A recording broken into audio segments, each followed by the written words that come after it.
Buenas tardes, para los que están llegando a casa, los que están viendo desde el auto, para la gente que está en algún lugar y se conectó a nuestro Facebook Live. Hoy estamos con Agustín, con Miguelo, y solamente compartir con ustedes, estamos en camino de qué, de construcción, de búsqueda. Partimos con aquella pregunta, ¿te acuerdas, Miguelo, por qué estamos como estamos? Y aunque vos no lo sepas, Agustín, esa pregunta tiene mucho que ver con una charla que vos diste en Espacio cuando presentaste un trabajo sobre la guerra de la Triple Alianza y la salud. ¿Por qué? Porque ahí comenzamos a compartir preguntas, inquietudes, y nos dábamos cuenta que mirábamos la política, no era solamente la política, miramos la educación, no era solamente la educación. Y ahí comenzamos a mirar, ¿no será que tiene que ver con nuestra cultura política? Y entonces Miguelo comenzó a escribir sobre ese tema en nuestro blog Por Amor al Paraguay, se los recomiendo. Este sábado vamos a tener un nuevo artículo. Y en esa línea es que nosotros nos encontramos semanalmente para conversar. Comenzamos sobre la educación, sobre la cultura. Hoy queremos hablar contigo de tu experiencia de lo que es la salud mental comunitaria. Y la semana que viene vamos a hablar con Ticio. No, con Mabel. Con Mabel. Sobre cultura política y política cultural.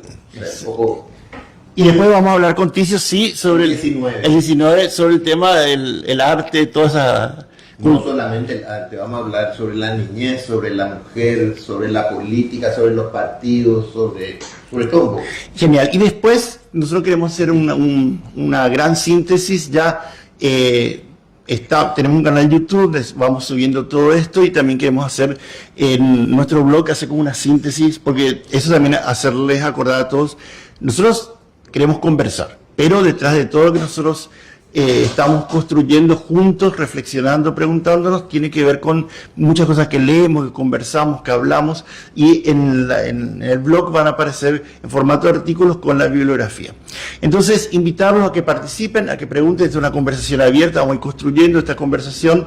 Está también aquí José Antonio Galeano, que vino muy primaveral, entonces luciendo sus piernas robustas, con su bermuda, y vamos a estar con José Lo seguramente apareciendo en algún momento con alguna pregunta indiscreta sumada a la que ustedes puedan hacer. Entonces, bienvenidos a este encuentro, bienvenido Agustín, gracias por estar.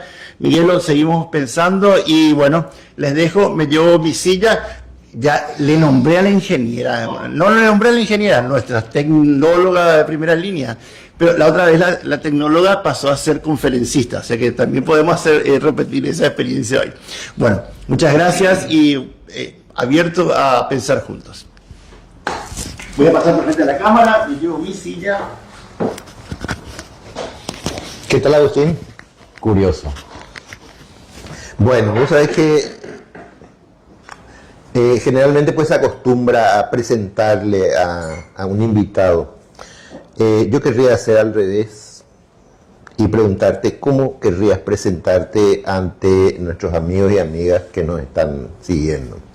Yo pensaba que a lo mejor lo pertinente sería contar un poco de dónde miro las cosas, ¿no? Que a veces cuesta reconocer, ¿no? Yo primero me siento muy asunceno.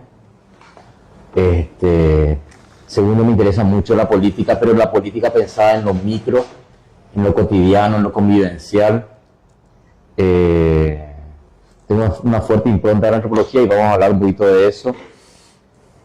Yo vengo un poco del mundo de las sensibilidades de izquierda, que no necesariamente se traduce en partidos, pero sí tiene que ver con algunas cuestiones sobre la desigualdad, los privilegios, en fin, ¿no? Y el poder. Yo creo que con eso me sitúo. Correcto. Bueno, pero contanos un poquitito más de tus actividades, qué sueles hacer, a qué te dedicas. Yo soy... Para la gente que no te conoce o que te conoce poco. Estudié psiquiatría de base comunitaria en La Habana. Bueno, estudié medicina acá en La UNA y después me especialicé allá. Mi maestría es en antropología. Cuando hice la maestría en antropología dije, esto es lo que tendría que haber estudiado, pero bueno, esas cosas que uno retrospectivamente reflexiona. Soy investigador en la Universidad Nacional de Pilar. Mi línea de investigación es la salud mental comunitaria. Y bueno, de alguna manera me considero escritor, estamos en eso también. Y terapeuta, creo que son mis identidades. Psiquiatría, antropología, política. ¿Qué tríos? ¿Qué te mueve eso, digamos? ¿Qué genera esos tres abordajes conjuntamente sobre el fenómeno que hoy estamos viviendo en nuestro país, de una suerte de apatía, desorientación, etcétera, etcétera? A mí me parece que son varios elementos. Uno es, yo creo que Paraguay es fuertemente una invitación a la melancolía. O sea, hay una crónica falta de derechos, un crónico castigo a lo participativo, una historia lacerada y no resuelta de heridas colectivas traumáticas.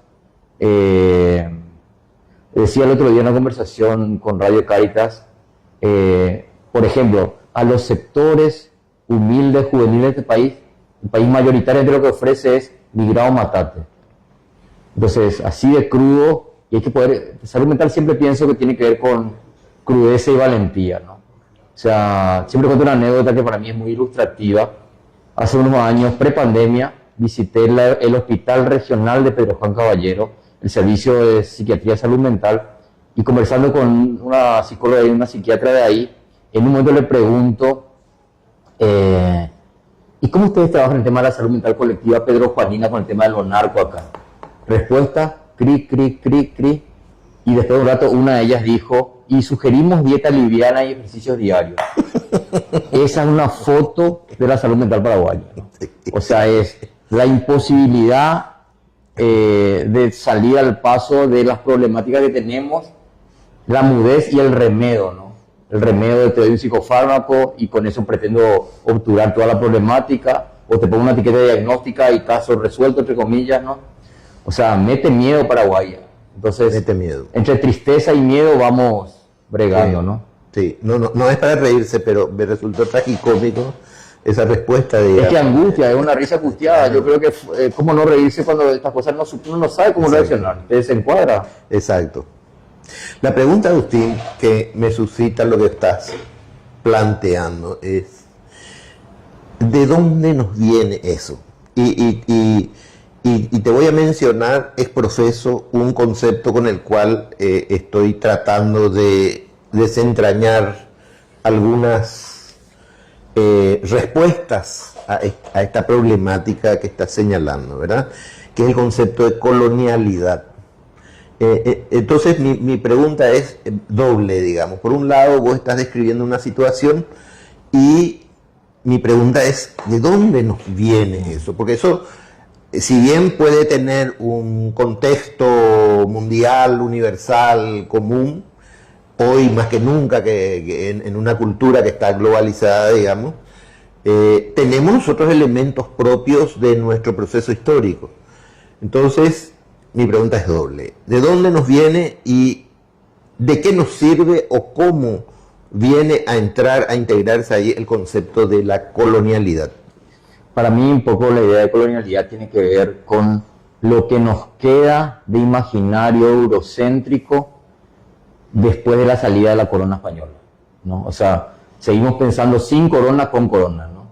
Entonces me acuerdo que Meliá contaba que él iba a la terminal de Avenida Asunción y miraba a la gente y decía, para mí son todos indígenas, y les preguntaba y ninguno se iba a reconocer como indígena, ¿no? O sea, esta práctica de abuso simbólico que tenemos de la garra guaraní albirroja, ¿no? Cuando que todo el tiempo es una masacre centenaria de los pueblos originarios. Entonces, y yo creo fuertemente, lo he pensado mucho, que el caso paraguayo en la cuestión colonial es uno de los más marcados de la región, ¿no? Quizás solamente te peor que nosotros Uruguay, que se precia de, bueno, ya no tenemos indios, ¿no? Entonces, creo que ahí tenemos nosotros un casi nulo trabajo de construcción de esa colonialidad. Y eso me parece que es como uno de los grandes hitos, ¿no? O sea, este país, este Estado-nación, este colectivo nacional está fundado sobre masacres. Yo creo que una es esa, y la segunda masacre es la guerra contra la Triple Alianza, ¿no? Que para mí es un hito también fundamental porque en la reconstrucción de la genealogía de los paraguayos, me parece que en los albores de un proyecto nacional que se puede discutir cuánto era, cuán logrado estaba, etcétera, pero en los albores hubo un genocidio, ¿no?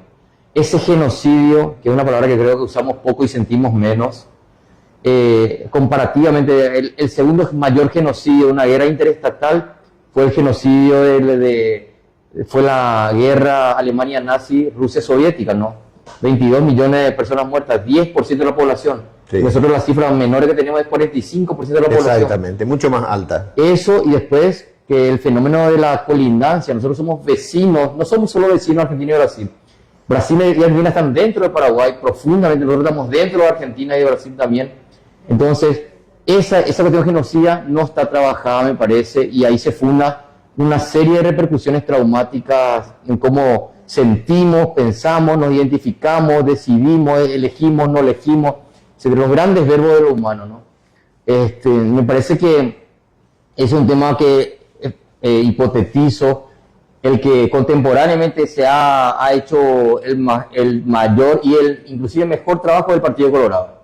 El Partido Colorado ha construido una identidad paraguaya cuando reemplazando lo paraguayo con lo colorado, ¿no? Uno dice, ¿por qué son tan leales? Exactamente. Y porque fuertemente, eso es lo que yo sospecho, no sé qué pensaba vos, que ese discurso heroico, militarista, androcéntrico, tan marcado, que es, perdimos pero no nos vencieron, se lo llevaron ellos y sostuvieron cuando había una debacle identitaria. ¿Qué digamos después del genocidio? Ahora, claramente hubo una y hay una instrumentalización de eso a fines mezquinos y de acumulación, pero no hemos reparado, ¿no? Correcto.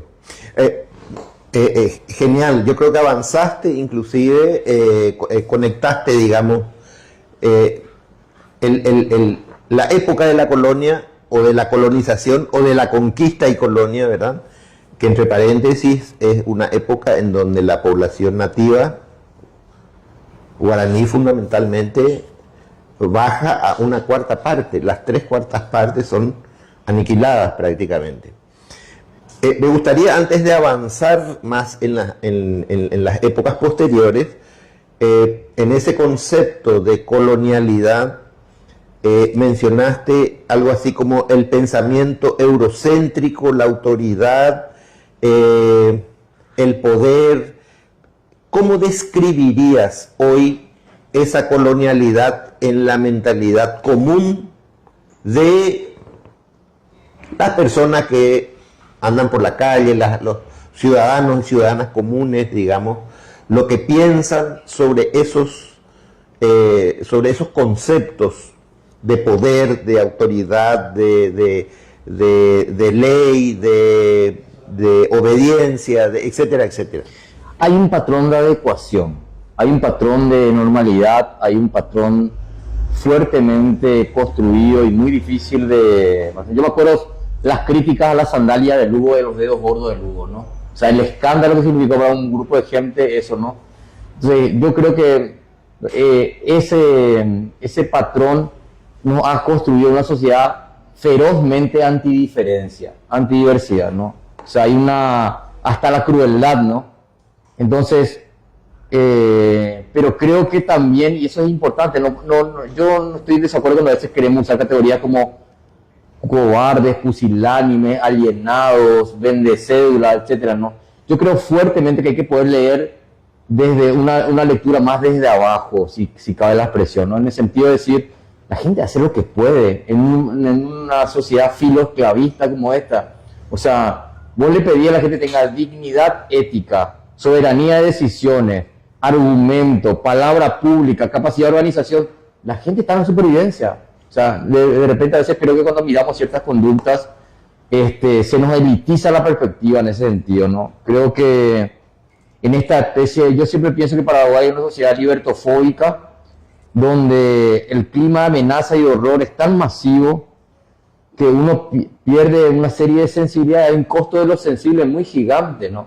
Y lo sensible entendemos nosotros que es lo que me permite darme cuenta de lo que siento, pienso y hago para responsabilizarme y transformar. Perder lo sensible es gravísimo, ¿no? Yo me acuerdo que cuando era estudiante de medicina en la UNA, había un insulto entre el estudiantado que era, qué sensible que sos. Que quería decir no servís para médico, ¿no? Sí, sí. Entonces imagínense esa concepción que tenemos. Y ahí quiero traer otra cosa, la antropología me parece importante. La antropología contemporánea no se centra en la cultura, se centra en la diferencia. Y ese desplazamiento es importantísimo también para nuestra sociedad. ¿Por qué? Porque la otredad, cuando tenemos problemas con la diferencia, es imposible que sea un semejante. Es imposible que sea un espejo donde yo me pueda ver, ¿no? Hay sistemáticamente una construcción de ajenidad total. Yo no tengo nada que ver con estos campesinos sin tierra, con estos que están presos en Tacumbú, con esta persona trans que está en calle. O sea, y yo creo, y ahí voy a hacer un enlace fuertemente, creo que hay una cuestión poco discutida también de que de alguna manera hay una superioridad moral que me sostiene legítimo y existente. ¿Qué quiero decir con eso? O sea, los moralismos que tenemos, no podemos discutir una cantidad de ámbitos de ejemplos, ¿no? Pero es esa sensación de que yo soy superior porque mis ideas son superiores, tiene que ver también con una estrategia de supervivencia psíquica y de compensación ante una cantidad de derechos inexistentes.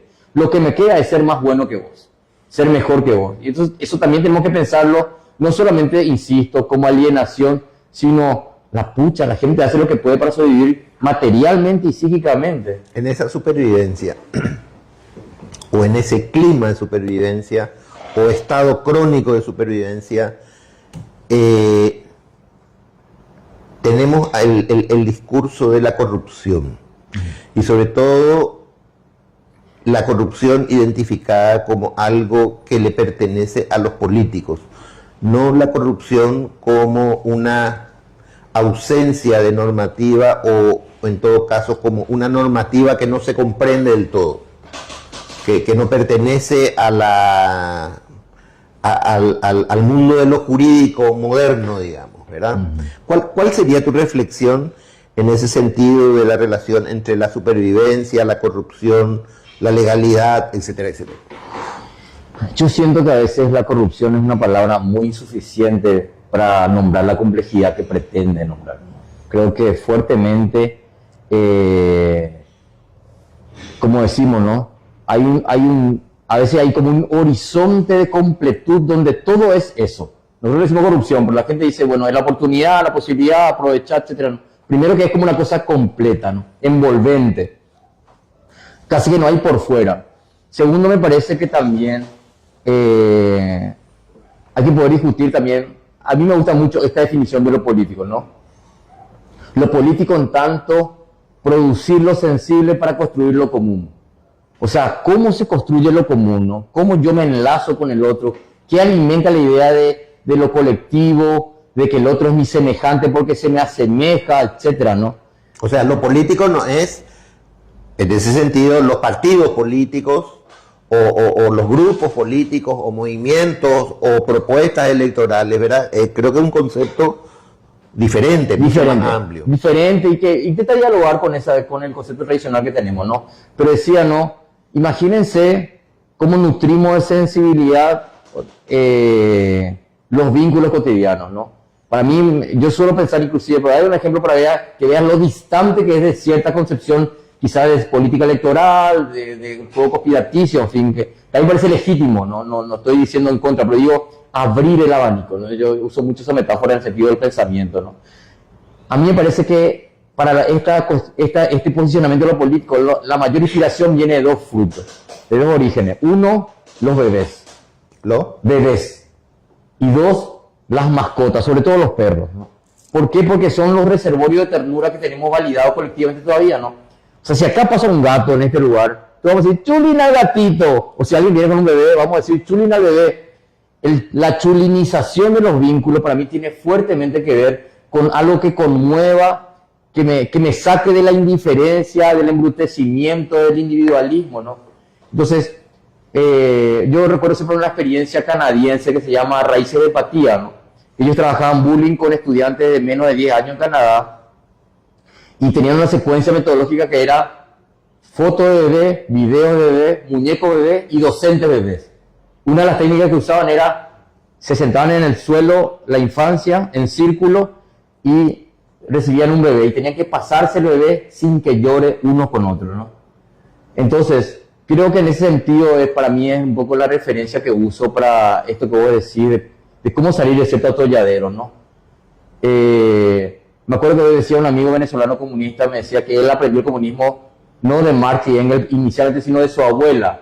Y su abuela hacía esto. Si vos venías con un amigo, decía otro plato, ¿no? O sea, siempre decía Más agua. Más agua, como decimos nosotros, ¿no? Pero tenía eso como una cuestión improntada, ¿no? O sea, esa sensibilidad es la que yo creo que podemos nutrir y necesitamos nutrir para hacer otra cosa. Me gustó eso de la chulinización. Hablas de la sensibilidad. Estás hablando de política. Fíjate, yo no sé, la gente que nos está siguiendo, ese concepto de la política como sensibilidad. Sensibilidad con el otro, conexión, empatía. Voy a dar otro ejemplo en la línea que estás remarcando. A mí me pasa mucho esto en la Asunción.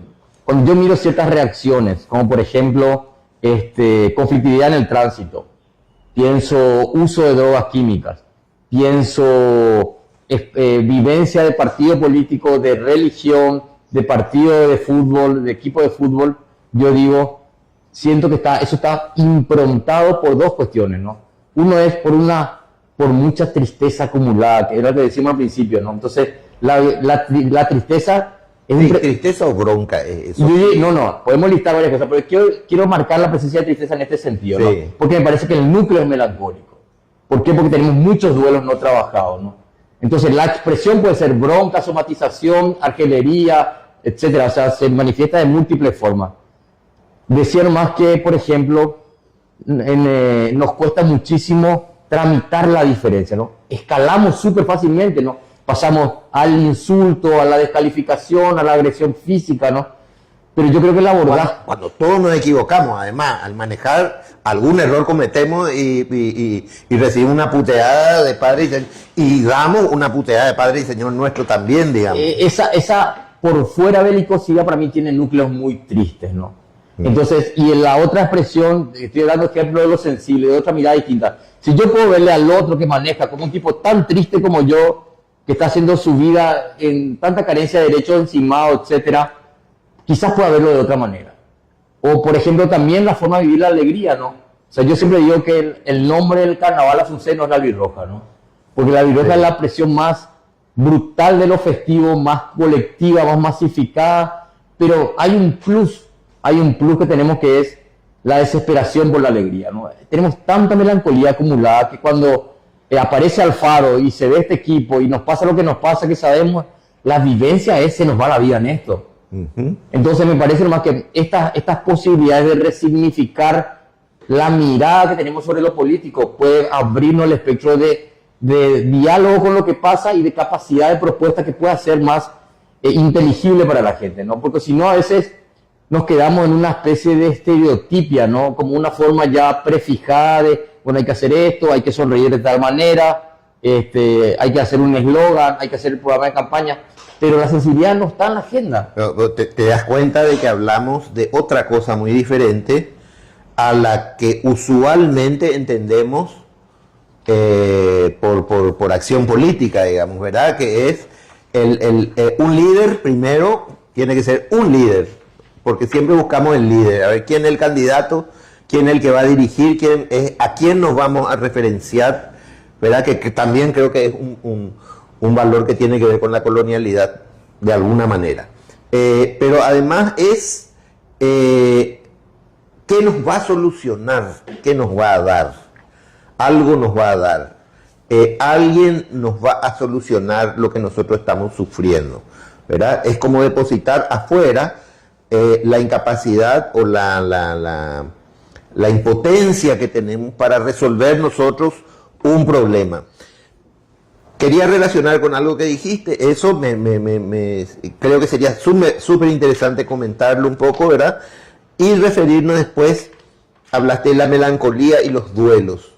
¿Qué duelos necesitamos hacer? ¿Qué duelos tenemos? ¿Qué se nos murió? ¿Qué perdimos? ¿Qué necesitamos reconstituir de alguna manera como sociedad, como colectividad paraguaya? Sí, quiero referirme a tu introducción previa al cierre de la anterior pregunta. Vos sabés que a mí me pasa, para pensar, por ejemplo, lo político es, primero, siempre tener el componente de régimen de esclavitud. O sea, no se puede pensar lo paraguayo sin pensar en condiciones de esclavitud. Claro, es un uso no riguroso en sentido conceptual, pero es un uso metafórico, ¿no? ¿Qué quiere decir? El nivel de encerrona en que estamos. O sea, la gente está atrapada en una cantidad de precariedades que podemos listar desde la casa, la vereda, el transporte público, el empleo precario, en fin, todo el recorrido que conocemos, salud, educación, medio ambiente, pero es una encerrona de condenatoria, ¿no? Entonces hay que poder sopesar esa vivencia de condena, de fatalidad, por un lado, ¿no? Y por otro lado, hay que poder ver la picardía de la gente. Porque si no, también es una visión bastante simplista y también reestigmatizante sobre la gente, porque la gente, no sé, tiene la belleza del piquiboli, tiene la trampa del contrabando, tiene ahí como, yo me acuerdo que una vez trabajaba, yo era docente de psicología comunitaria, y trabajamos con una comunidad ribereña, Anita Punta, donde eran unas 30 familias, todas contrabandistas. Y vos, ¿qué te iba a decir que es corrupción y que no sé qué? Era su estrategia de supervivencia. Entonces, a veces necesitamos como discutir ese tipo de cosas. Por ejemplo, yo siempre pienso que cuando uno de los temas que más me preocupa es el padecimiento de las instituciones paraguayas, ¿no? Entonces, absolutamente naturalizado, ¿no? Yo me acuerdo que cuando comencé a trabajar como psiquiatra en el Bañado Sur, me comenzaron a llegar papelitos de docentes de Fe y Alegría que decían fulanito, qué edad, tal grado, menganito y así, ¿no? Y era psiquiatrizar la infancia bañadense. Y yo le dije a mis compañeras, no, vamos a ver qué pasa. Fuimos a la escuela y estaba el sufrimiento mental docente absolutamente invisibilizado. Año 2008. Entonces, eso no estaba en la agenda. El mundo gremial docente pedía mejores condiciones salariales, mejores condiciones materiales, pero el padecimiento, no solamente no había escucha, no había reconocimiento de las propias mujeres padecientes, ¿no? ¿Y cuáles son, para mí, estrategias compensatorias del padecimiento institucional? Mira lo que te digo, grupismo y chisme. Para mí son estrategias de supervivencia psíquica cuando no hay capacidad de conversación en la diferencia. Exacto. Entonces la gente se estructura como frontera de confianza para poder respirar. Entonces me parece que en ese sentido quería más agregar lo anterior. Disculpame. Se me representó un concepto que me parece como muy importante. Vivimos como orevas guaraníes. Vivimos como orevas guaraníes. Orevas, las pequeñas comunidades de 4, 5, 6 familias, ¿verdad? Que defendían sus intereses, sus prioridades y que no les interesaba mucho lo que pasaba alrededor, lo que pasaba con otras comunidades, etcétera. Que tenían su jefe, su referente, ¿verdad? Y siempre estaban como descalificando a los demás para afianzarse ellos. Imagínate, llevando un poco a la contemporaneidad, ¿no? A veces se habla mucho de yo veía un meme que decía la novia del trabajo, ¿no? La esposa en la casa y la novia del trabajo, ¿no? Pero yo pienso que otra vez, hasta hay un hipererotismo compensatorio en el trabajo de tanta violencia que se recibe en términos de que la gente trabaja tan descontenidamente porque no hay posibilidad de conversación.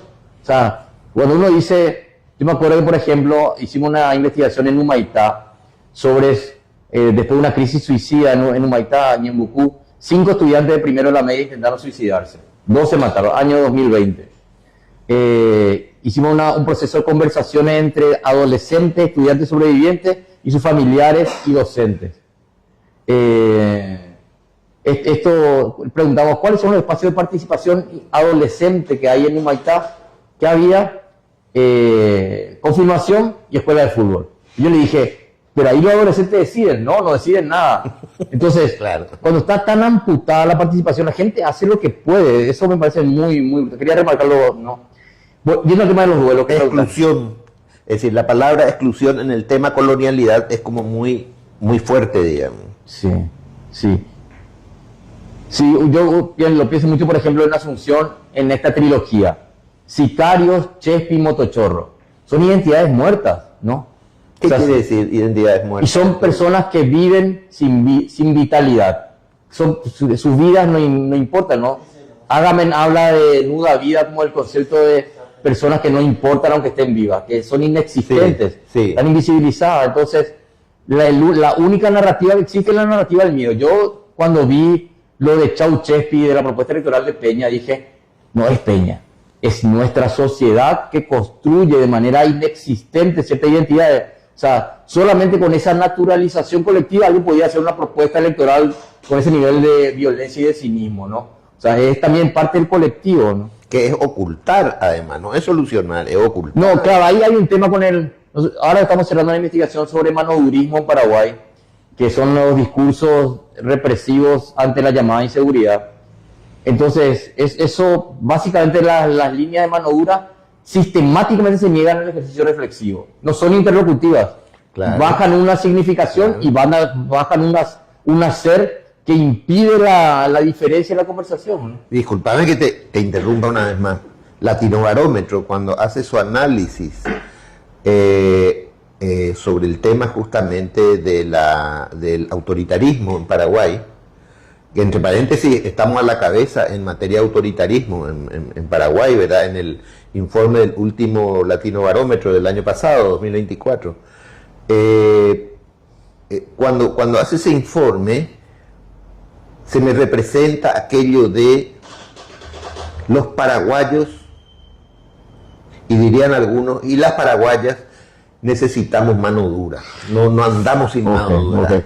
Ahí está. Bueno, acá viene la misma interpelación con la palabra corrupción, esta vez con la palabra autoritarismo. Desde esta mirada, como siempre, remarco de nuevo, no es una mirada impugnadora, sino que se abre el abanico, se agrega otra lectura de esta discusión. A mí me parece que con donde vemos autoritarismo tenemos que ver esclavitud y melancolía. Entonces, desde esa mirada podemos conversar con la gente, porque si le decimos son unas ovejas, es una revictimización de la gente, aparte de que vive en una condición muy horrorosa, ¿no? Pero ese es el discurso de campaña, ese es el discurso partidario, ese es el discurso de la izquierda muchas veces. Perdón, pero ese discurso usamos nosotros. Sí, yo creo que nos debemos unas cuantas discusiones en el campo de la izquierda progresista. Okay. Interesante. Es un campo heterogéneo donde también hay debates, pero bueno, creo que vamos a ver al final de esta conversación dónde nos Sí, lleva. claro. Yo quiero poner un elemento más sobre el duelo, porque algo ya dije, no me quiero repetir, pero quiero poner ahora las cuestiones de los estereotipos de género, ¿no? Yo me siento un varón súper machista, así que me reincluyo en lo que voy a señalar, ¿no? Por ejemplo, estereotipos de género masculino y duelos. La imposibilidad de conexión emocional que tenemos los varones mayoritariamente, ¿no? Entonces, vos como varón tenés dos mandatos emocionales: enojo y tranquilidad. Entonces vos tenés el dial, no tiene mucha radio. O desconexión. Y que en realidad todo es desconexión. Todo es desconexión en el sentido que vos cuando decís vacío, angustia, miedo, sinsentido, culpa, y podés listar una serie de experiencias, no podés dar cuenta de eso. ¿Por qué? Porque el mandato dice, eso como varón no puedes sentir. Y cuando uno está desconectado emocionalmente, pierde la brújula, porque la brújula más íntima es la conexión con las emociones, ¿no? Así también las mujeres tienen, que si bien yo creo que están comparativamente, en términos generales, en mejores condiciones para eso, pero también tienen otro condicionamiento que es la maternidad sacrificial, ¿no? O sea, eso también funciona como una cárcel en el sentido de poder conectarse con lo que sienten, elegir qué camino quieren, y en sumar a eso esto que decía los regímenes de esclavitud que vivimos. Entonces esto es muy complicado, o sea, es muy difícil conectarse emocionalmente, ¿no? Vos me decías lo de los duelos. Yo me acuerdo que trabajando también en el barrio Virgen de Luján, en Bañado Sur, en el contexto del gobierno Lugo todavía, comenzaban a llegar las primeras quejas sobre el Chespi cuando no se llamaba Chespi todavía, ¿no? Entonces, y lo llegaron no por los usuarios, por la mamá de los usuarios. Cuando entrevistamos a esas mamás no se veían por fuera de su identidad materna, eran solo madres. Entonces hicimos un proyecto que se llamaba Mujeres que Sueñan, que pudo nacer cuando acuñamos una frase: madres tristes crían hijos tristes, que quería decir que ellas tenían que trabajar su tristeza. Correcto. Y los sueños que... Ahí estás hablando de los duelos que tenemos. De los duelos, en esa línea, ¿no? Entonces, un sueño dijo, yo quiero decorar mi casa con reciclado. Otra dijo, yo quiero trabajar mi jardín. Y otra tercera dijo, yo quiero hacer un desfile de modelos donde nosotros sabemos la modelo y les desfilemos los patios de todas, ¿no? Entonces me parece que ese tipo de entrada nos va a permitir mucha mayor conexión y respeto a la gente, ¿no? Correcto. Porque yo creo que uno de los grandes problemas es cuando yo no me doy cuenta que estoy respetando la subjetividad de otra persona, ¿no? Correcto. Beto tiene una pregunta. Te voy a pasar el micrófono.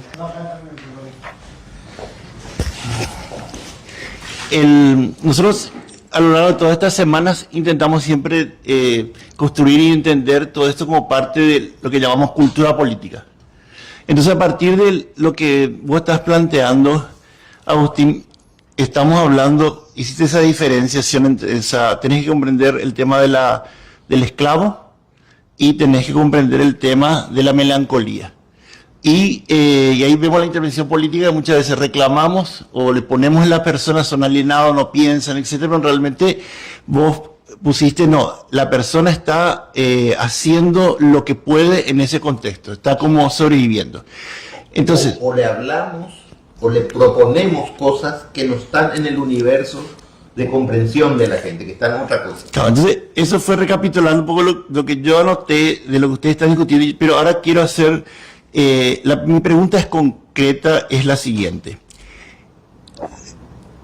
¿Hasta qué punto podríamos identificar, tal vez en el presente, una intencionalidad de que las cosas sean así para mantener un modelo de política, ¿no es cierto?, clientelista, un modelo de política o a veces moralista, ético, etcétera, donde por un lado porque la melancolía busqué la definición tristeza vaga, el permanente, no encuentra gusto en nada. Entonces ahí, por ejemplo, surgen las personas que con un tipo de discurso aprovechan esa situación, la refuerzan, ¿no es cierto?, y le hacen sentir a la persona como de vuelta a un Mesías, Salvador, caudillo, etcétera.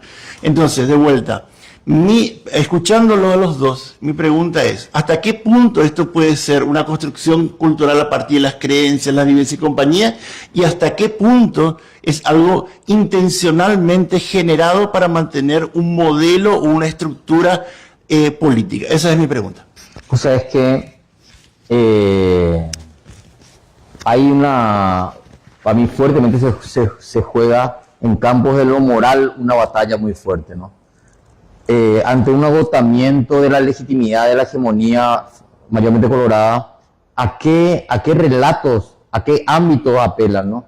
Y esta cuestión de la profamiliaridad, para mí tiene que ver con tres elementos que se ponen en tensión. Primero, la propiedad, mi familia, es mío. Segundo, la superioridad, yo defino lo que está bien. Y lo tercero es lo inteligible, todos sabemos de qué se está hablando. Entonces, llevar a esta discusión moralista es llevarlo a un lugar donde se puede fácilmente influenciar las cuestiones, ¿no? Creo que en ese sentido leo lo que vos decís, Beto, ¿no?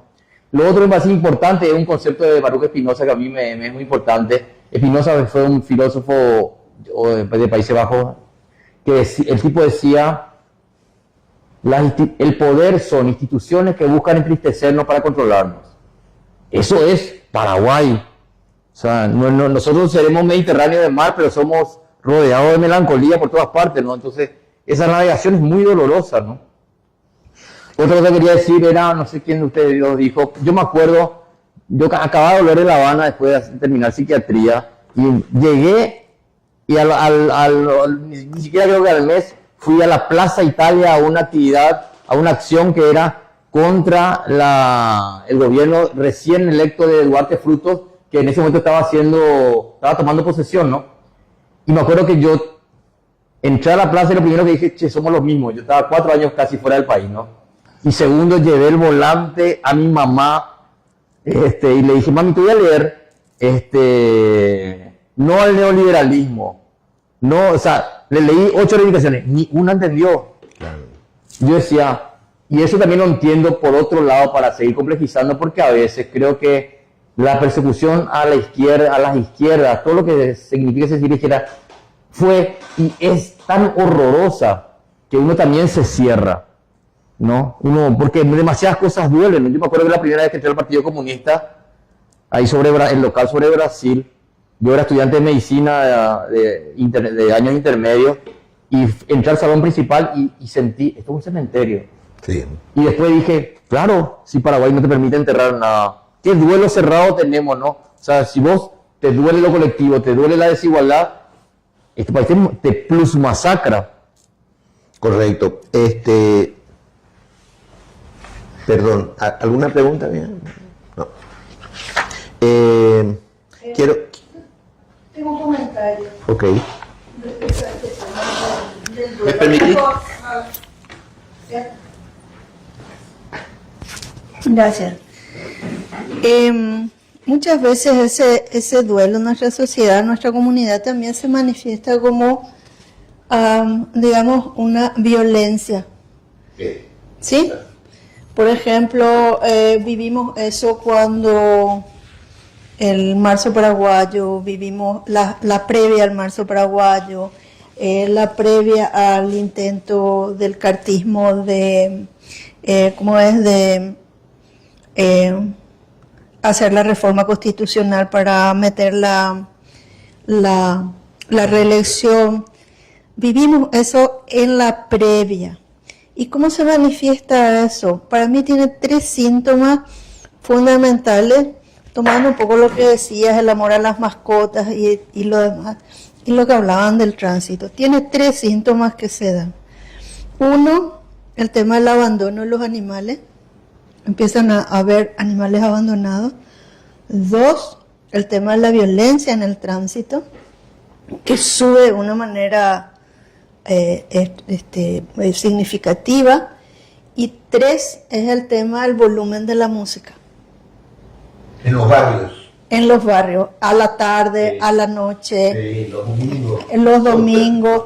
O sea, ya no me importa molestarle al vecino, no, al contrario, si le molesto mejor porque desencadena una reacción también de la gente que está alrededor. Y nos ponen los parlantes hacia ellos, ponen los parlantes hacia los otros, digamos. Hacia los otros. Entonces, para mí, cuando empiezan a coincidir estas 3 situaciones, hay un descontento creciente, un duelo al que no se puede reaccionar de forma constructiva, digamos.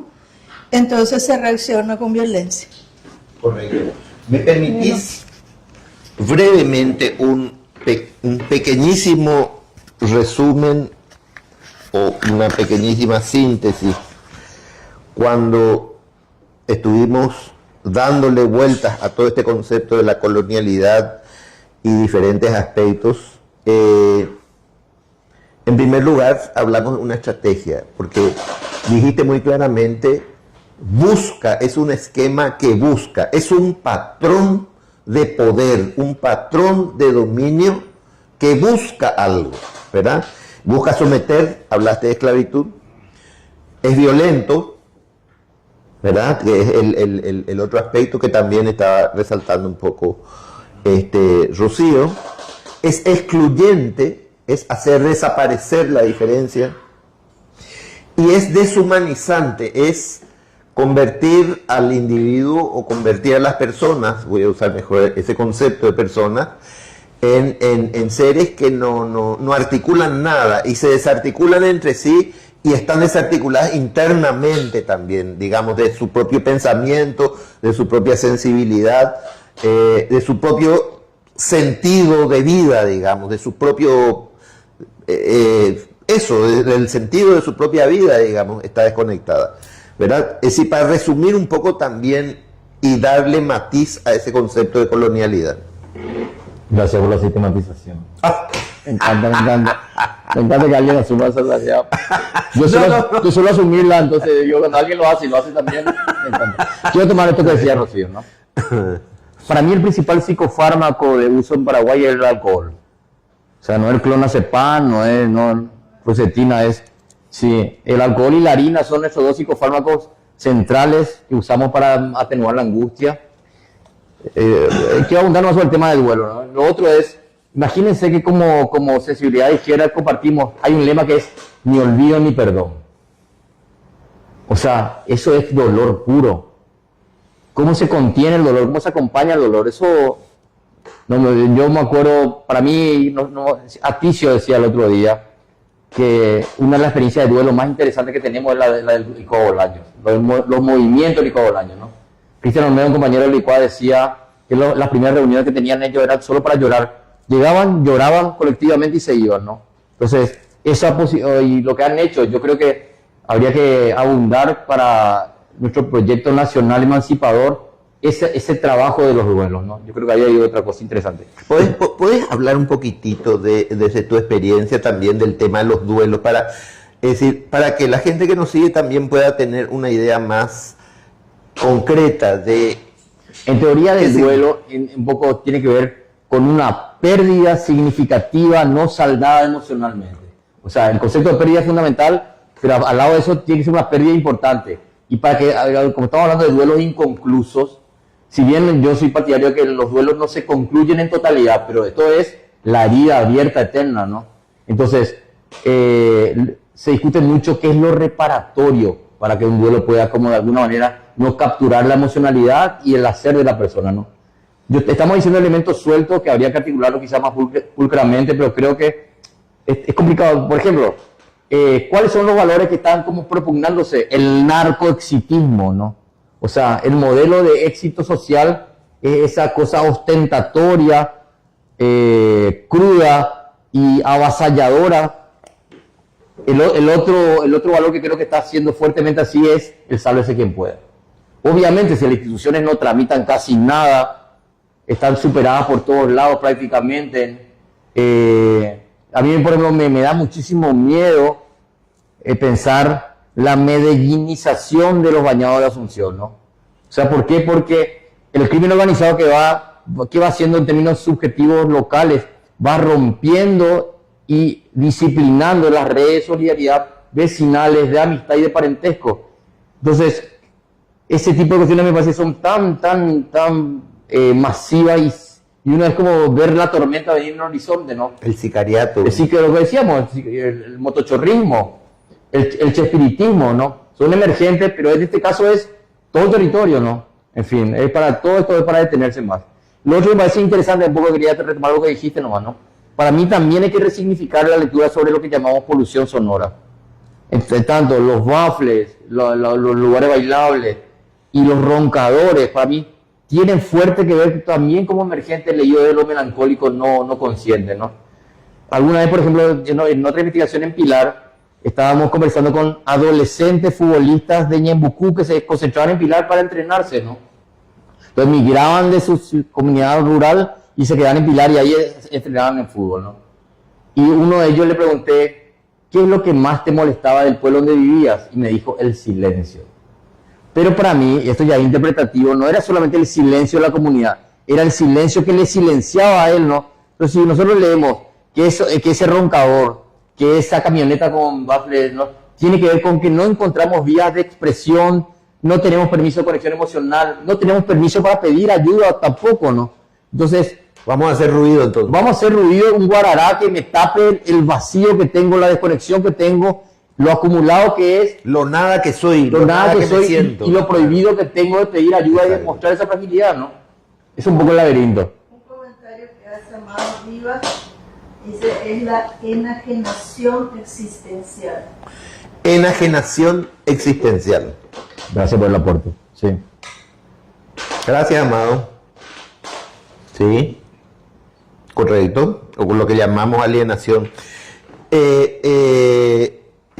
Querría volver un poquitito al tema de las mujeres porque me suscitó un comentario también lo que dijiste.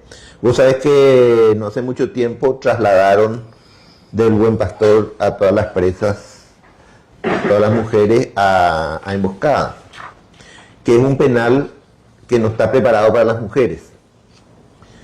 La vida en el Buen Pastor era una vida mucho más colectiva, digamos, un estilo mucho más propio de convivencia de las mujeres. Y las trasladan a un lugar donde, aparte de no tener nada, están aisladas, no hay vida colectiva, no hay... O sea, es la deshumanización absoluta, digamos. Y con el agravante de que la población penal se duplicó en los últimos 2 años por el tema del microtráfico, sobre todo, ¿verdad? Actividad que hacen muchas mujeres para sobrevivir, para darle de comer a sus hijos, etcétera, etcétera. Ese tema también forma parte, me parece a mí, de la esclavitud a la que nos somete este sistema, esta colonialidad de la cual estábamos hablando, con el riesgo de que haya gente que diga inclusive, pero a la gran siete quieren encima que no se combata el microtráfico, que no se combata la drogadicción, etcétera, etcétera. O sea, el deseo de penalizar, de hacer desaparecer aquello que parece actividad criminal o que está catalogada como actividad criminal es brutal, digamos, en nuestro sistema jurídico. Entonces, ¿qué comentario vos podrías hacer respecto a ese tema de la penalización de las mujeres? Yo creo que el fenómeno punitivista contemporáneo paraguayo tiene que ver con 2 cuestiones, ¿no? Horror e impunidad.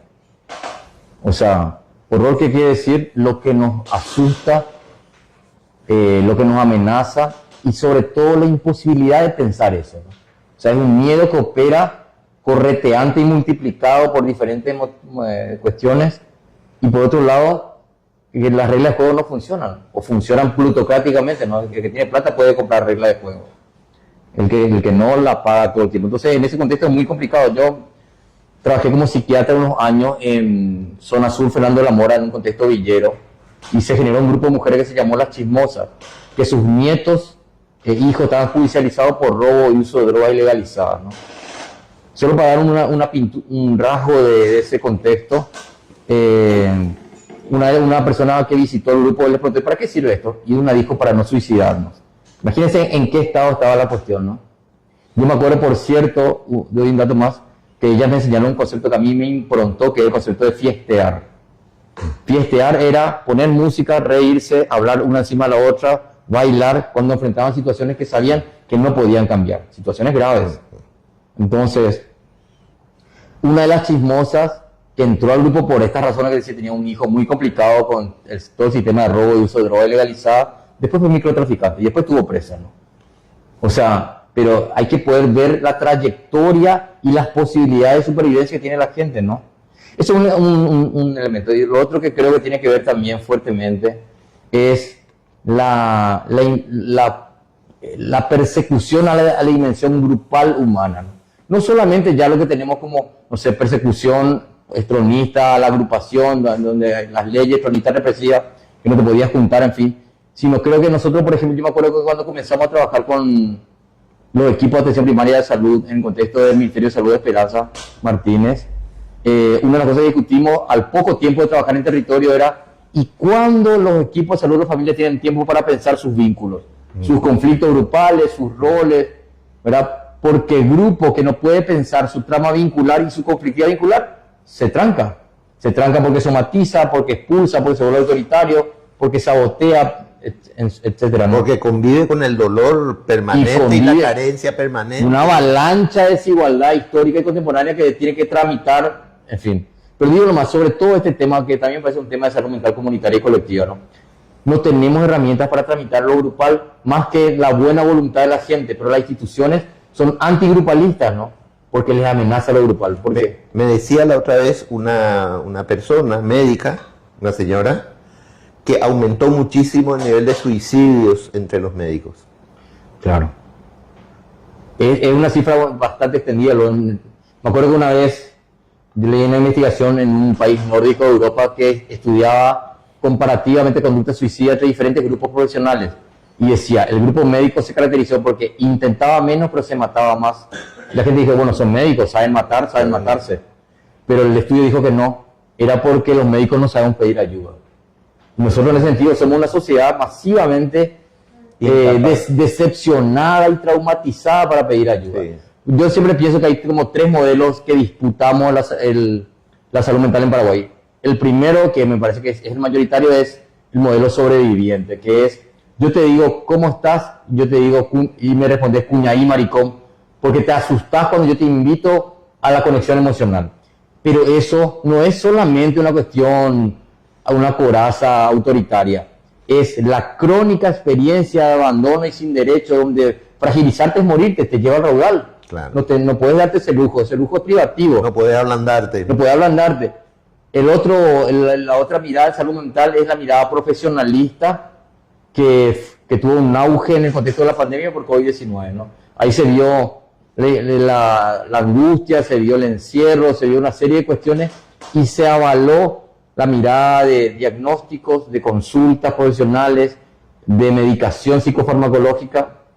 Y yo trabajo en otro tercer modelo que le llamo Oye Desencuadra, es una palabrita que siempre tengo que explicarla porque es una usurpación simbólica. Ya no entendía qué era. La creó un campesino educador popular caguaseño hace 10 años. Estábamos en unas jornadas con ellos sobre salud mental y desmanicomialización, que es una palabra argentina, y bueno, el grupo era guaraní parlante, mandaron a la mierda, que Argel tu palabra no vamos a decir, y yo les pregunté, ¿cómo se puede decir salud mental desde los derechos en paraguayo? Y un compañero, Elías Martínez, dijo, ella desencuadra. Nosotros tomamos como desencuadrate, desrigidizate, busca tu sensible forma de ser contigo y con el mundo. Y eso tiene como 4 patas, que son la pata de los cuidados, que es abrir interculturalmente la salud mental. No es solamente que yo siempre le pregunto a la gente, ¿quién es la persona que más significativamente te cuidó?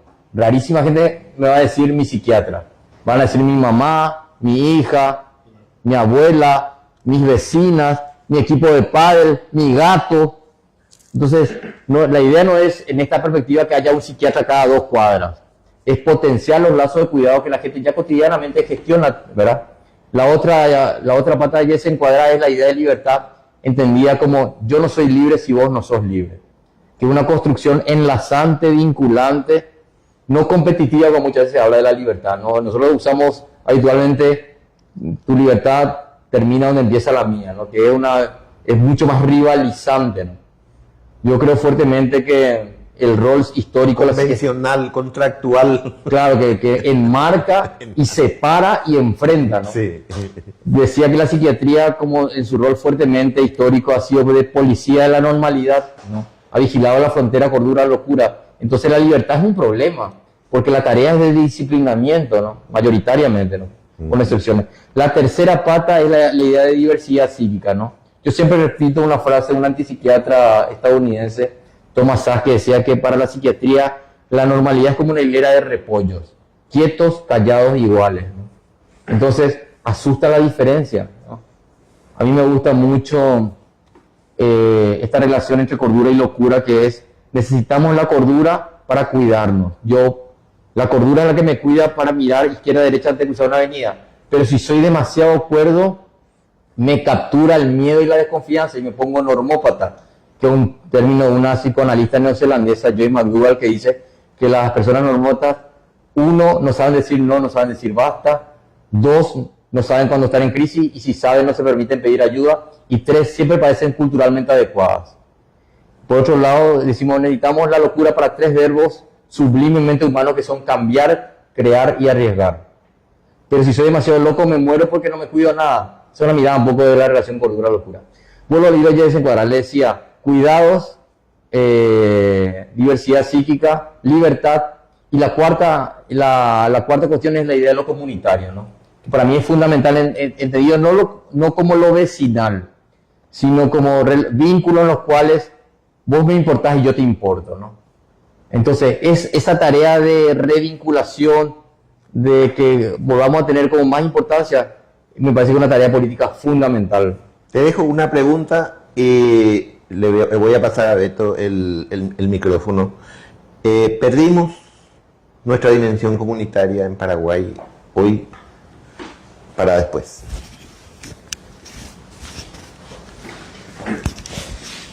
De vuelta. Voy a plantear algunas preguntas como provocación, no como necesidad de una respuesta a partir de todo lo que están diciendo. De vuelta, nosotros durante todas estas semanas siempre intentamos enfocarnos en el tema de la cultura política. Y muy fuerte de lo político, el tema de salir de ese esquema electoralista y compañía. Entonces, me pongo en el lugar de tal vez alguien que está escuchando y que encontró, bueno, estos van a hablar de cultura política. y se encuentra con el diálogo que estamos manteniendo ahora. Entonces, a modo de provocación, ¿qué tiene que ver la política o la cultura política con este mundo de la salud mental? ¿Acaso la política no tiene que ver con estructuras partidarias, institucionalidades y burocracias estatales, elecciones? Todo esto de duelo, gente decepcionada, la melancolía, lo psicológico, no es algo del ámbito personal o privado que tiene que tratar un psicólogo o psiquiatra. Lo político lo es más grupal, más tiene que ver con los temas como sistema de salud, educación, vialidad, economía. ¿Por qué hablar de personas que sienten, que se cuidan, que valoran la diferencia? ¿No tendríamos que estar hablando, cuando hablamos de cultura política, de acceso a derechos? Excelente. Sabes ser malo esto, me encanta. Y después se va. Sí, después sabes. Hábil. Yo tengo una construcción de salud mental singular, o si querés individual, ¿no? A mí el concepto individual me hace mucho ruido, pero la salud mental singular tiene que ver con la vitalización de tu existencia y que pasa por tu alegría y tu libertad sensibles. Entonces, eso está también en nuestra mirada, no lo había dicho, te agradezco, puedo meter eso. No es como que es ausente de esa dimensión del debate, pero por otro lado, hago esta saga y lo hacemos con los movimientos de salud mental que estamos, ¿no? No hay salud mental sin salud, no hay salud sin derechos. Y esa estructuración hace que es casi imposible que yo pueda como estar bien mentalmente si vivo en esta debacle en que vivimos, ¿no? A no ser que tenga unos niveles de negación altísimos como el alcohol, pero igual estoy re mal, aunque yo no me enuncie como tal, ¿verdad? Entonces me parece que eso también es interesante, ¿no? Otra dimensión también para vincular un poco el debate de la salud mental que ella desencuadra es claramente minoritario dentro de la perspectiva de los tres modelos que le decía, sobreviviente, profesionalista y ella desencuadra, tiene que ver con la salud mental convivencial, ¿no? Nosotros decimos, siempre suelo preguntar en los talleres a la gente, decime dónde vivís y me dice el nombre de su lugar, una compañía tal, un barrio tal, etcétera. Entonces yo le propongo esta mirada de la salud mental convivencial. Se da en la medida que entre la gente que reside ahí se logra simultáneamente y en 5 cuestiones. Reconocen lo que les pasa, responden a lo que necesitan, exigen sus derechos, fiestean y son solidarios con otras vecindades, ¿no? O sea, un territorio donde no se hace fiesta nos preocupa, un territorio que celebra que se robe en el barrio al lado y no en su barrio nos preocupa. Entonces, esas son un poco las ideas de poder como tejer esta mirada de la salud mental vinculada con lo político, un poco conceptualizado antes, y con lo colectivo, ¿no? Acordémonos que el modelo médico hegemónico dominante es ferozmente individualista, ¿no? Yo te veo en la consulta, a vos solo, y los que vienen a la consulta no hablan entre ellos, aunque la gente habla igual en la sala de espera, pero si yo puedo, no hablan entre ellos, ¿no? Entonces, es también antigrupalista. Si ustedes me dicen, ¿cuántas clases de salud grupal vos tuviste en medicina? Una. Ninguna. Eso no existía como tema, ¿no? Entonces me parece que eso fuertemente explica por qué esto resulta así como muy inusual a la escucha, ¿no? Retomo un poco tu pregunta. Vos me decías lo de lo comunitario. Si vos me permitís, antes yo querría darle una vuelta también a lo que planteó Beto, ¿verdad? Porque realmente es una muy buena pregunta, ¿verdad? Que de alguna manera estamos elaborando también en este proceso de los miércoles, con muchos aportes, con variados aportes, ¿verdad? Una cosa es entender lo político desde el punto de vista de la estructura institucional de organización del Estado. El Estado sería como la figura que organiza la convivencia política y establece un sistema de instituciones para atender justamente las necesidades que son colectivas, ¿verdad? Entonces, esa dimensión estructural que tiene la política, de ser una estructura, una organización con sus normas, sus reglas, su sistema de funcionamiento, etcétera, etcétera, es una cosa. El mundo de la cultura no pertenece a esa estructura. El mundo de la cultura pertenece al mundo de las percepciones, de las creencias, de las valoraciones, de las ideas, de las actitudes que tiene la gente respecto a esa estructura. ¿Entendés? Entonces pongamos el caso, voy a tomar solamente como un ejemplo, ¿verdad? En el artículo 1 de la Constitución dice que la soberanía reside en el pueblo. Eso quiere decir que el pueblo es el que manda y que las autoridades electas a través del sufragio, ¿verdad? Son representantes de la voluntad popular, de ese poder que le eligió, que es el pueblo. Para nosotros, en cambio, en la percepción de la gente, cuando vos comenzás, no hace falta hacer ninguna encuesta ni nada, ¿verdad? Yo por lo menos viví la experiencia de ejercer un cargo público, el cargo de una autoridad pública, y la gente lo que espera es que la autoridad sea la que te resuelva los problemas. Entonces, ¿qué es lo que espera? ¿Qué es lo que piensa la gente de la estructura política? Que las autoridades sean las que mandan y el pueblo sea el que obedece. No obstante, la Constitución dice lo contrario, ¿verdad? Entonces, esa es la diferencia que hay entre una estructura política, un sistema institucional que es el Estado, ¿verdad? Y lo que piensa la gente en relación a eso que existe, a esa estructura, a esas reglas, a esas normas, etcétera, etcétera, que pueden no corresponderse y en realidad no se corresponden la mayoría de las veces, porque la gente además piensa desde luego que la ley no existe, que la normativa es tan flexible que se puede cumplir o no se puede cumplir, que los políticos, o sea, los representantes son luego nomás corruptos y están luego nomás para robar. Como decía un chiste hace poco, vos qué vas a hablar de política si nunca robaste. Entonces está identificada la política con el robo, con la corrupción, con el engaño, con la estafa, etcétera, etcétera. Y eso es algo que piensa la gente, eso es lo que pertenece al mundo de la cultura. O sea, es que, me acuerdo, pero no sé, creo que 10 años después de nuestra constitución actual, un grupo de gente, ya no me acuerdo los detalles, hizo una investigación sobre el articulado de la Constitución paraguaya. Y vieron que más o menos 70 artículos de la Constitución no funcionaban.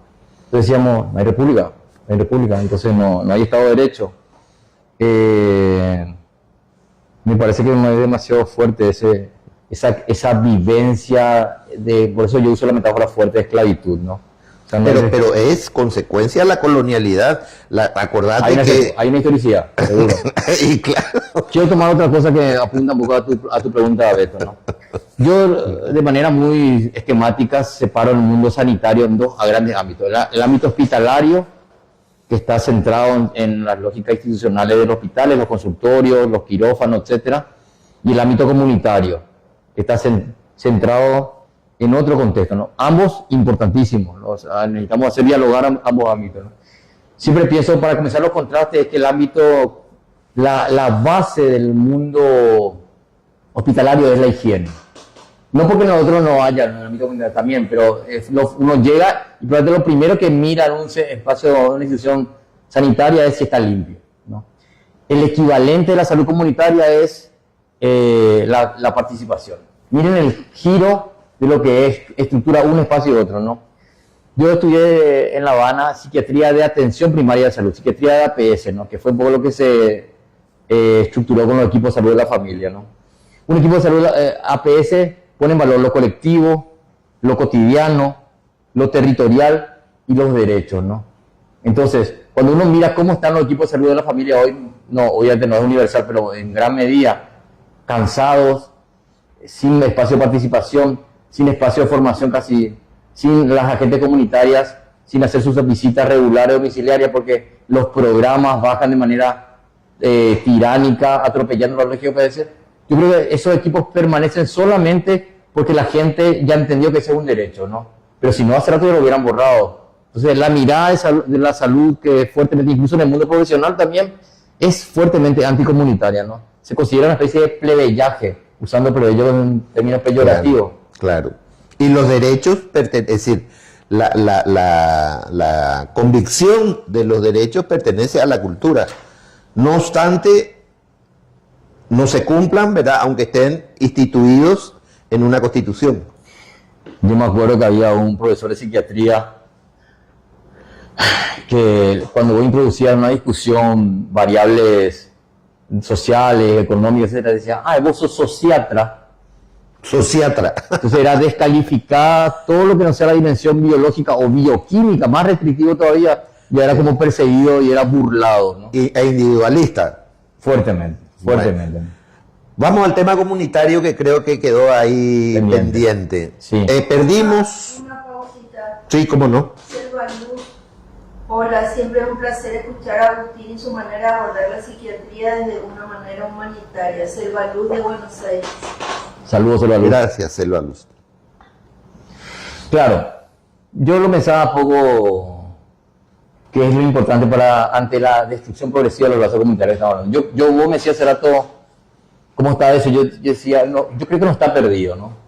Tenemos quizás la peor foto que es Asunción, que es donde quizás esté más dañado comparativamente con otros ámbitos, pero creo que no está perdido. Pero la intención me parece que es desplazar en esta mirada del miedo, en esta mirada de la desconfianza, en esta mirada del individualismo, ¿no?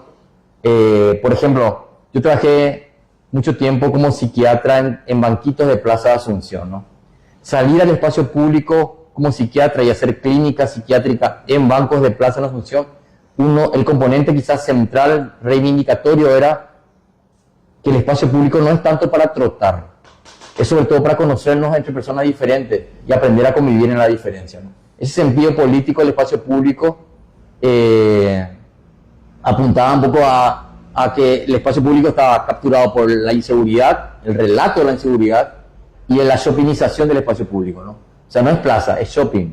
Y ahí sí puede ser público, pero en realidad puede ser consumidor, con estética consumidor y con vigilancia, que no te haga el tarado, que acá ahí está lleno de guardias, ¿no? O los aparatitos en el oído para no escuchar nada de lo que está pasando alrededor. Una combinación súper loca de desconexiones. Podríamos probar eso, ¿no? Entonces, a mí me parece importante qué hacer para alimentar lo comunitario, que para mí es como lo otro, ¿no? Por eso un poco coincidía con Ticio en una entrevista hace poquito, que él decía que los pueblos originarios eran amenazantes porque tenían esa cosmovisión y ese horizonte epistémico donde lo comunitario era el centro que articulaba las cosas, ¿no? Donde no era antropocéntrico porque no estaba solo centrado en lo humano, donde había un diálogo, en fin, varios diálogos simultáneos. Entonces me parece, lo artístico me parece importante, como una cuestión de, para mí lo artístico son institucionalizaciones de lo sensible, ¿no? Yo siempre le pregunto a los equipos de salud cuál es la dimensión artística de su tarea, ¿no? Porque creo que lo sensible tiene que ver con lo humano en general, ¿no? Habitar el espacio público también me parece importante. Hay muchas iniciativas en Asunción que están como alimentando esa presencia en el espacio público que se vacía o que a veces se homogeniza porque hay una marca que decide, ¿no? Pero aunque la marca decida vamos a hacer el concierto tal cosa, la gente igual comunitariza en alguna medida esos espacios públicos, ¿no? Hablaba lo de la importancia, no tanto cuando decía lo de las mascotas, habitualmente pensamos así, cuido a mi mascota o me cuida a mí en el mejor de los casos.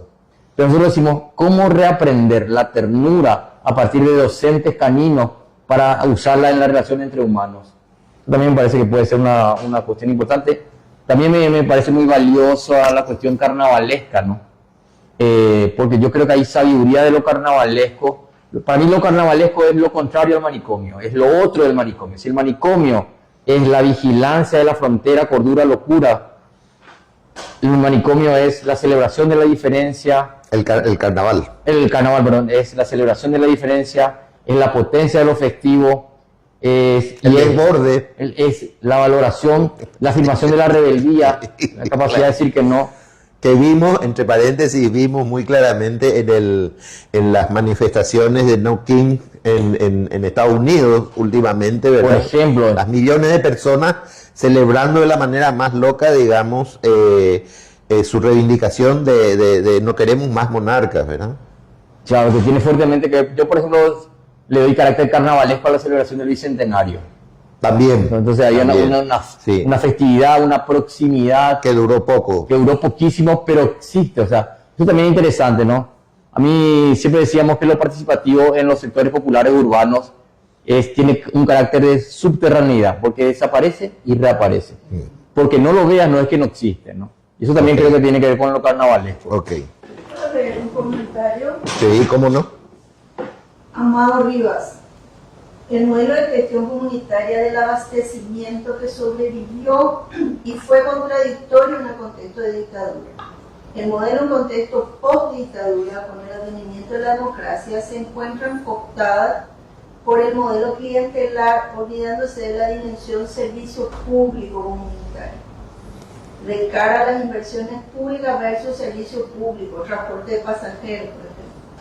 Uno en el olvido y atomización cooptada y prebendaria que conspira contra la visión del servicio público, de ser instrumento de don político partidario y por lo tanto generosidad y benevolencia del poder y no un derecho. Por eso pierde,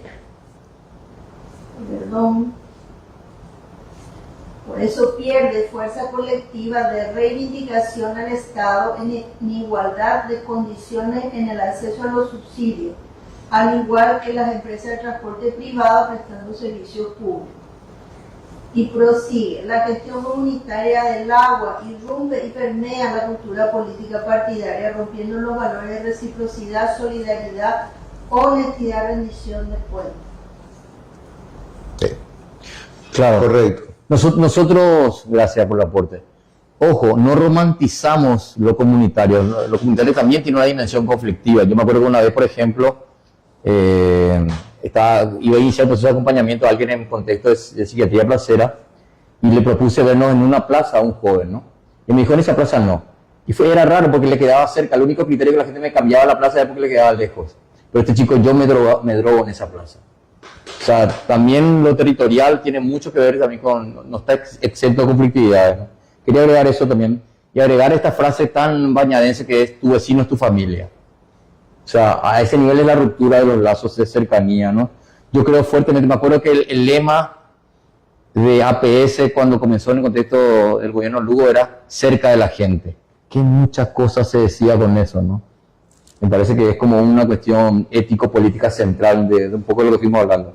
Y el último elemento que quería para cerrar nomás era sobre esta cuestión de lo comunitario, es lo conversacional. O sea, para mí uno de los grandes problemas de las redes sociales es que se pierde el carácter próximo de la comunicación humana conversada, ¿no? Y nosotros trabajamos 3 aspectos de lo conversacional, que es, primero, capacidad de silencio, que con la infodemia que tenemos es muy difícil estar en silencio mental. Entonces, por suerte creo que tenemos reservas guaraníes todavía que hace que nosotros tengamos una cierta armonía ancestral con los silencios, pero creo que eso se va acabando también. Si es que. Lo segundo es la capacidad de escucha, y para nosotros la escucha tiene que ver con 2 elementos fundamentales, curiosidad e inocencia. O sea, me tiene que convocar el otro como un fenómeno que me puede aportar algo nuevo, y la inocencia es tengo que poder creer en el otro, ¿no? Que no se puede dar cuando estamos a la defensiva, cuando nos estamos defendiendo absolutamente. de un sistema que te pasa por encima. Y ese es un gran problema también, entre otros ámbitos, de la conversación político-partidaria, ¿no? Lo refutativo, ¿no? Yo pienso cómo cagar tu argumento o cómo cagar tu candidatura, ¿no? Exacto. O sea, entonces la imposibilidad de la conversación, ¿no? Y el tercer elemento es la capacidad de pregunta, ¿no? Entonces, a veces uno, justamente en este tipo de situaciones, no hace preguntas, hace ataques disimulados, ¿no? Claro. Descalificaciones, invalidaciones, impugnaciones. Entonces me parece que esas son las cuestiones que alimentan un poco lo comunitario para nutrirlo como una urgencia de época.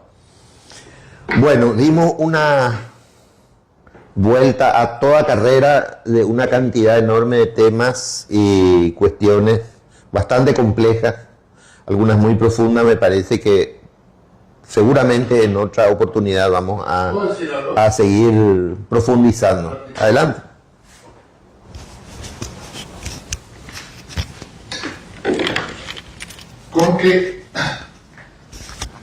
Como que me subyace después de escucharte, Agustín, sobre todo, una posibilidad que a lo mejor no es tan factible. ¿Se puede hablar de una deshumanización de lo inhumano? Porque el panorama que pintaron es de una falta absoluta de humanidad. Pero la respuesta a esa falta absoluta de humanidad es más inhumanidad, ¿verdad? O sea, una suerte de deshumanización de lo inhumano es lo que estamos viviendo. Y si esto fuera así, ¿qué tan grave es?